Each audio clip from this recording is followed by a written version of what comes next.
Pogi nito. Mga lods, unboxing tayo. Unboxing. Yan o. Very satisfying. si Hilux J. Baka naman.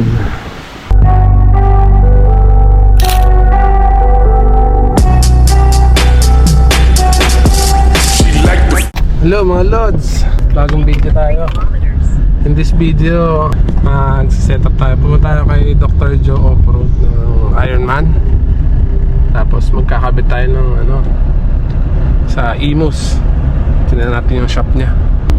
Kasama ko rin sila, father, ka-convoy ko sila. Tayo, pakabit tayo ng bumper sa Rock Slider. Samahan nyo kami Dito na kami sa C5. Pasok kami ng SLEX, MCX, tas Imus yun May shop din siya sa Taytay Rizal. Pagka gusto nyo puntahan o bisitahin, message nyo lang yung page na Dr. Joe Off-Road Clinic. Pag may mga problema kayo sa rig nyo, may tamang dyan, gamot dyan, sabi ni Doc Joe. Yun lang, lalagay ko rin yung number niya rito. Tapos tingnan natin kung ano mga magiging itsura nitong Hilux J after before and after. Titingnan natin yung Strada, palalagyan natin ng utility rack para mas accessible ni Papa.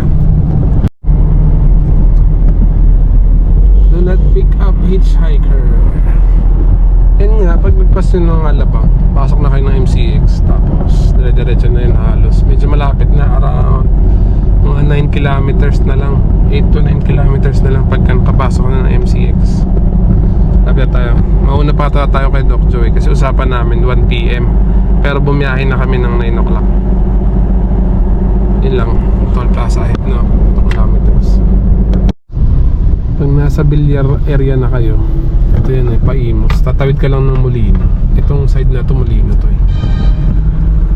tatawid ka lang. Dire-diretso lang to.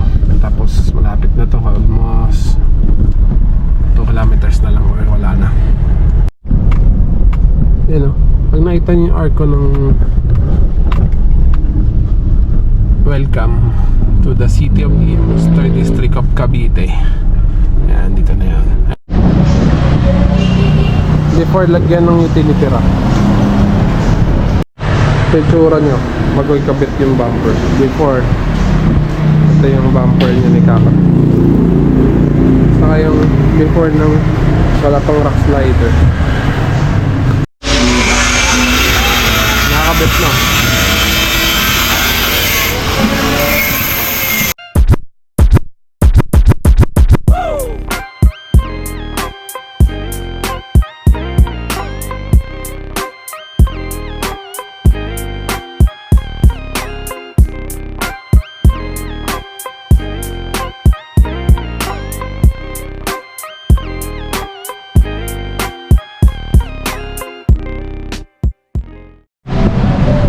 Na siya naka-utility rack na.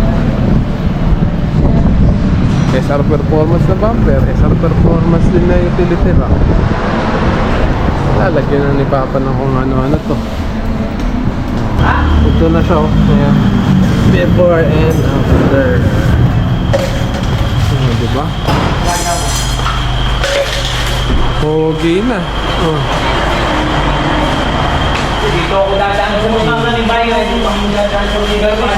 Wala na akong pambalot Thank you. Doc Joe, thank you. Salamat. Anong marirecommend mo sa kanila? Pag may mga problema sa unit. Ano lang. Kung bibili kayo ng bumper, yung mga trusted. Tapos yung piliin nyo yung maayos na mekaniko. Huwag yung chamba-chamba. Mahirap yun. Salamat sa tiwala. Dr. Joe Off-Road Clinic. Ano mo naman, Cap dyan, baka naman. Brian. Baka naman.